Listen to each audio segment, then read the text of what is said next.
Welcome, welcome everyone. We're so glad that you took the time to be here with us on this episode of Omnibus Roundtable television show. We are always so excited to come in your homes and bring you some fantastic information about your life, your world, and everything around. We're here to help develop the spirit that you have and just flourish in the world. What I want you to do before we get too far into it is go call a friend, grab a pen, because there will be some information that will be said that you want to jot down. Come back and just touch bases with your family and even us. Certainly, you can give us a call and we will share that information with you a little later. Well, we're here celebrating, and this happens to be the time that celebrations are going all around the world for this particular situation. My thought is history, and specifically Black history, African American history, should be celebrated on a regular basis. You should know your history. You should know your family history. So much of it is being lost. And we come from a factual kings and queens. Don't you want to know where you've been? It helps you to realize what you have in store for the future. So I want to introduce our guest. I am so honored to be in your presence. I am so excited and very pleased to be here. Well, Thank you so much.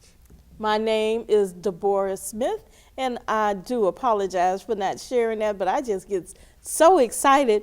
But I want to introduce you to our guest, our special guest, Ms. Barbara Morris. Thank you. Welcome, welcome. Thank Ms. Morris has such insightful attitude about her life, and she has some stories to tell. And not only does it help with her life, it helps with everyone's life. And that is what we are striving for. We have to know, we have to validate ourselves. So many people now don't think that they value, their life is of value. And it is. I mean, we're making history. 5 minutes ago was history. So talking about Black history, African American history, family history does not necessarily mean years and years ago, but we have to start somewhere. And I want you to begin sharing about your company, Black CouTours. Did I pronounce that right? Absolutely. Right That's here, correct. based in Chicago. And you've been in the service of sharing with people for how long? About 20 years. Okay, so it's still kind of young, but you've accomplished so much in that time. I am just at awe as the accomplishments, and you are no different than anyone else. Am I right? Absolutely. Anyone can do it. So, Yes. so how did you get started in celebrating your life of Black history? It started with the fact that I've always been proud to be Black. My problem was, what is the problem that white people have with Black people? I couldn't understand it. One of the first experiences I remember having was my grandfather used to take us south every other year, different of the grandchildren. My grandmother's people were from Mississippi, around Gulfport and Perkiston. His people, he had a sister that was in Montgomery, Alabama. Mm-hmm. And so he'd pack up people in the car. You had to have enough drivers because you had to drive straight through. You couldn't stop and overnight anywhere. Oh, now what was that? This was, well, I'll be 70 years old this year. Oh. So that was a while back. That was a while ago. Okay, when I was about 4 years old, we stopped for a break. I had to go to the bathroom, and I knew I would be in trouble if I wet my pants, so I darted into the white ladies' bathroom. And my grandmother was afraid to come in after me. That was the closest bathroom. I couldn't read at that time. So, and I had no idea that they were separate but equal or anything like that. And she kept telling me, hurry up, hurry up. And I didn't understand why she didn't come in because she had to go to the bathroom as well. Well, when I came out, she snatched me and we jumped in the car and my grandfather took off. And I didn't understand, what, it made me feel like I did something wrong. And she was trying to explain, when we stop, you can't just go in any bathroom. I said, but I had to go. I really had to go. And she was trying to explain to me, but it wasn't making any sense. Fast forward another time, we were down and I was in Montgomery. And I was downtown with my cousins and I wanted to have a drink and I saw these water fountains. I said, why do they have two different fountains? And I said, I'm gonna go drink from the white fountain because it's cleaner. And they said, no, you can't do that. And I was standing out arguing with them, And so they said, well, come on, let's go get a soda pop. Well, that quelled it that way, but I would be arguing with them when I got back home, and then when I got back to Chicago, I was trying to get an understanding, I just didn't understand. And so later on, I began to, my dad was a colonel, my uncle was a Tuskegee Airman, and people were talking about, well, they did not give credence to what they had accomplished at that time to them, but they would talk about different aspects of their training and how difficult it was, and all of the time I just could not understand. It just wasn't coming through to you while your family members could serve in the Americas, the United States of America, fighting in a foreign country for the rights to live, and yet right here in our own country there were limitations to what you could and could not do, to that degree of black and white, two water fountains, two separate washrooms, and you being a young child just did not understand that. And we find that a lot of people want to know, well, where did that come from? Or it's repetition. It's a learned trait. Absolutely. Then fast forward, I became the first African American teacher hired out in Alsip, Illinois. Oh, and congratulations. Thank you. And people were curious. The students were curious about my hair, the little kids I would see. Did they come and touch it? And Well, I would let them touch yes. it, and they said, "Oh, it's soft," and I said, "Well, what did you expect?" kind of thing. And I tried to, act like, I'm just like you. I have two eyes and one nose and one mouth, But one night I saw the movie Harriet Tubman, Cecily Tyson's portrayal of Harriet Tubman. All right. And that movie really moved me. I just decided I wanted to find out more about her.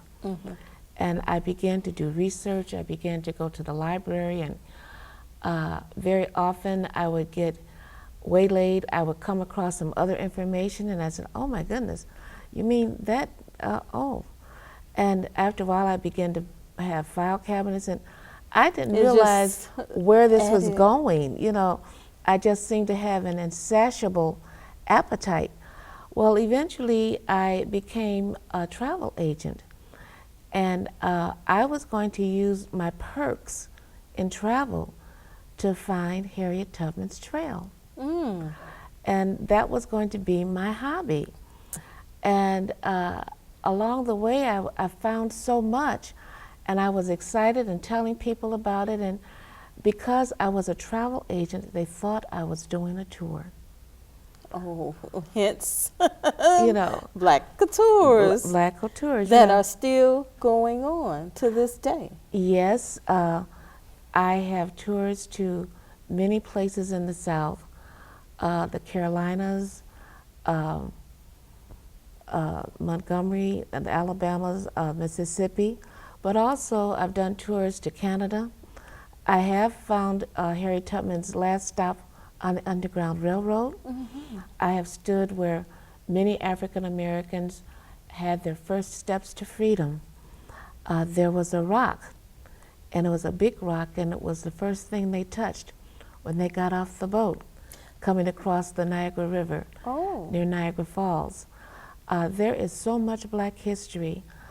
Today I do motor coach tours because what I do is off the beaten path. You can't do it by plane or train.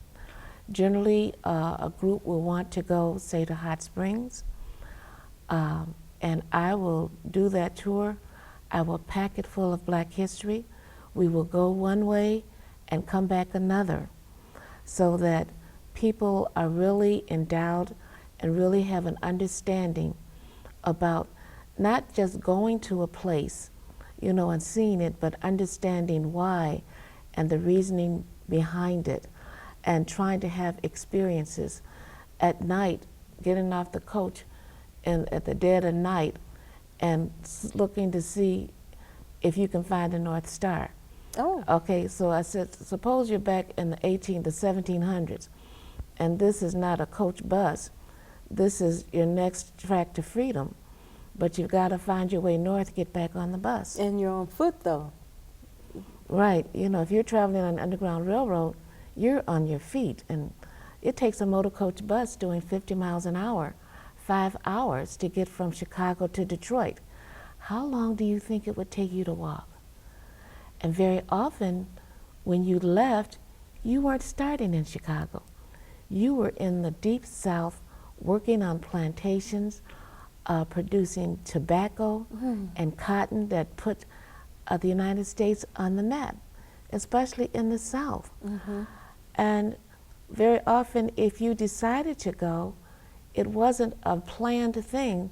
If you happened to be playing with the master's son and he got knocked out or hurt or something, you had to go then. You had to leave now. And all you had was a little gunny sack that you had on your back, and the only information you had: keep the rising sun on your right. Follow the moss that grows on the north side of the trees, and follow the North Star. That's amazing. I challenge you, the next time you are out, away from the city lights, look up and see if you can even find the North Star, let alone find your way north by the North Star. The fact that our people, our heritage, walked thousands of miles. They didn't have Air Jordans. They barely had shoes. They were not walking on the roads. They were walking on the back portions and Branches, in the woods, rocks. Right, and snakes and the dogs following them. They didn't know where their next meal was coming from. The only signal that they had that a house was a safe house was that there was always a candle burning in a window on the north side of the building. When General Washington was planning to cross the Delaware, he made arrangements for a little Black boy to man the horses as his troop made the crossing. We don't know his name because little slave boys that worked in the area where the horses were just called doughboys. So if you needed assistance with your horse, you just called for a doughboy, and the nearest doughboy would answer. So he made arrangements with this little doughboy to man the horses as his troop made the crossings. It was so cold that night, the little boy literally froze to death with the rings of the horses in his hands. General Washington commissioned a statue in this little boy's honor, and it was a statue that was used, put on the front of your house where you could hitch your horses. Well, in the South, they didn't want to give a little black boy that kind of honor, so they exaggerated the black Sambo features. They gave him a stupid grin and buck teeth and big ears. However, the Underground Railroad utilized this statue to warn escaping slaves whether or not a safe house was under watch by a slave chaser. If they tied a red handkerchief around his neck, it meant that the house was not safe to approach. And in his hands, they placed a limb, a tree branch, that pointed the direction to the next Underground Railroad station.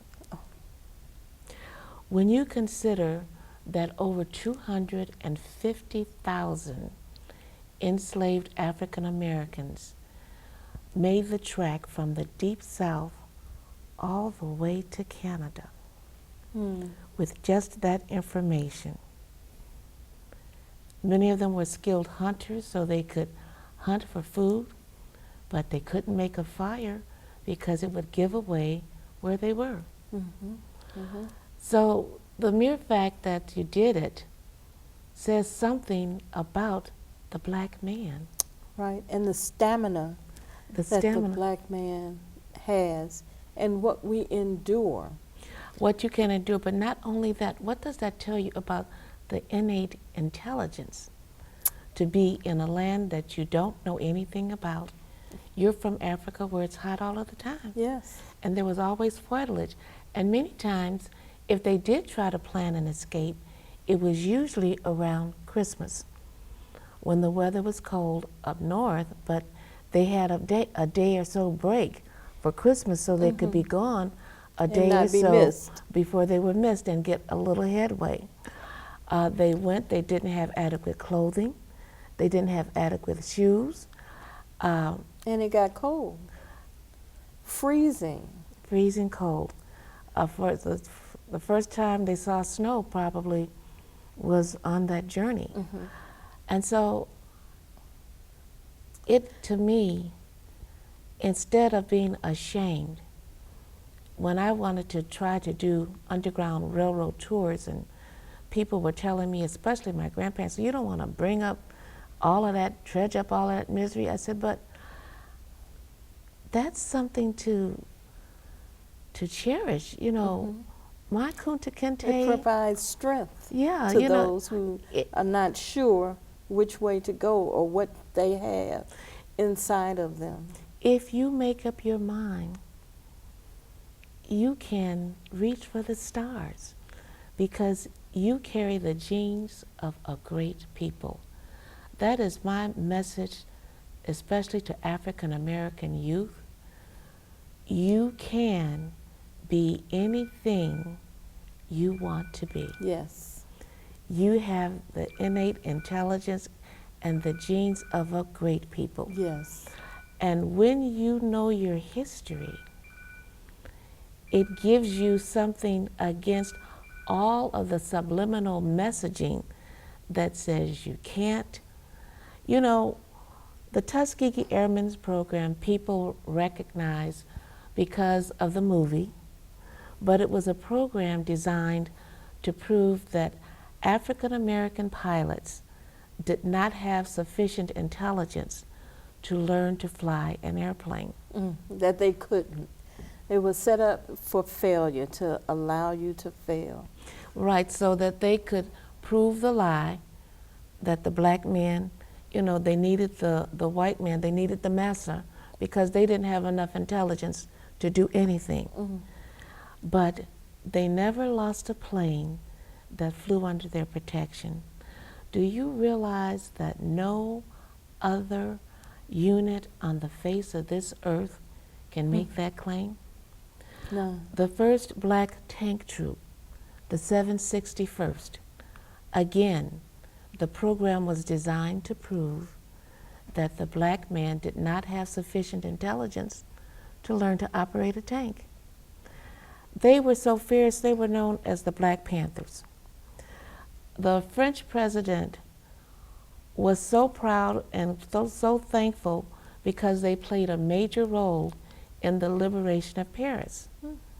He wanted them to be part of the news drills and the victory parades. The U.S. president did not.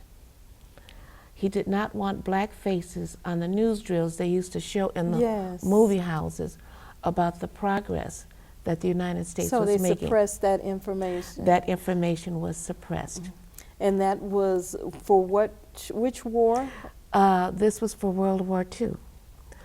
Okay, then you have the triple nickels, the 555th Division, the first black paratroopers. Same thing, they don't have the ability to learn to be paratroopers. They protected the West Coast from the firebombs that the Japanese were sending over. Oh. The first black naval officers, the Golden 13, this time they chose 13 men from all over the United States. A lot of them were college graduates. They put them through the training program, the officers training program at the Great Lakes Naval Training Base. When they completed their final exams, they scored higher than any group that had gone through the program prior to that time. They were all accused of cheating, retested, and each and every one of them scored higher the second time around. I love it. I love it. The more I study black history, it keeps happening over and over and over and over. When you think of what we have done as a people, with a foot on our neck and everything trying to prove that we can't, in every situation we have overcome. I think there's no way an African American could truly come in touch with their heritage and not believe that there is a God, because only a God brought us through. Yes, and continues to bring us. And that same God is available today to bring you through. You know, today, young people, even the music that you listen to, the subliminal messaging, if you look at your black actors, just take Denzel Washington, Halle Berry, who are noted actors, but what do they get the Academy Awards for? Yes, I am. Okay, it is. So what kind of that message is one of my is soapboxes I stand on and get very frustrated about getting that message over. Why would you give an Academy Award for a type of movie that you're giving it to? Not saying that the acting was not good, but the type of movie. And so many other movies that those same actors have done are not getting the recognition. Absolutely. It's the same thing with the music.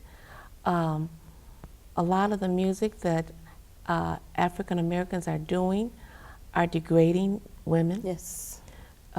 Their girlfriends and losing respect for their mothers. And these actors can sing and perform and dance, but they're getting recognized for the kind of music that you're listening to. You get caught up in the beat and the message that's rolling over in your head. And so today we have young men, they do not open doors. As a matter of fact, they'll beat you through the door. But now they do lack that, but it is because a lot of them are not trained. Absolutely. Once they are trained and they recognize and are taught, they will do that.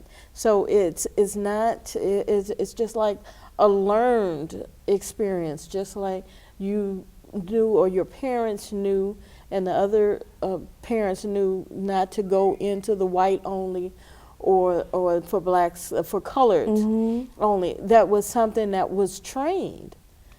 But just like that was trained, positivity can be trained, respectability can be trained. And that's what we are lacking, the respect for who we are and what we can accomplish.